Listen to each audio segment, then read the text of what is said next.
Igal kevadel on hulk inimesi, kellel hakkavad hirmsasti näpud sügelema ning ega seda sügelust ei saa muud moodi ära, kui need käed tuleb mulda panna ning istutama hakata. Milliseid töid aias peaksid aga need inimesed esmalt tegema, kellele muidugi kõige rohkem lilleilu meeldib? Seda tulime uurima Kirna mõisast, kus sellel aastal on muideks kevadel silmailu pakkumas üle 200 000 tulbi. Tegelikult peaks natukene, nüüd on aega seda nii nagu veritissudes möölutada, et nautige nende lillede maasest välja tulemist.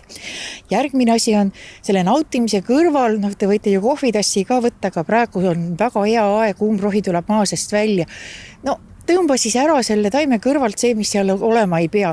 Ja praegu on õige aeg ära võtta, seemneid on kohe vähem, et nautige seda kevadist aega nii palju kui võimalik ja nii kui esimene umbrohi ninamasest välja pistab, likvideerige, et nii on kõik need kevadised ja suvised tööd ka palju lihtsamad. Kuidas selle istutamisega on, mida kannatab istutada, mida mitte? Et praegu tegelikult ööd on ju veel külmad, et pigem miinuspoole peal öösel, et kas kõik üldse kannatab või kehtib ka see vanasõna siin, et tark ei torma? Taime saab istutada nii kaua, kui on valge ja kui maa on pehme.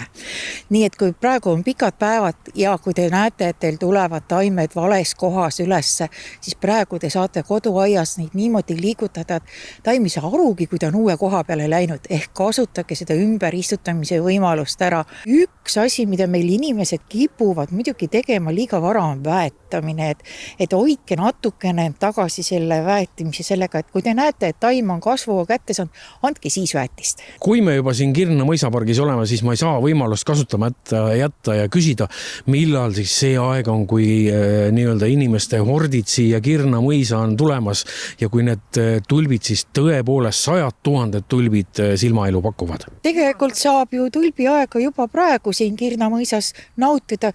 Vaadake ainult, kui tore on see tulpide tulemine.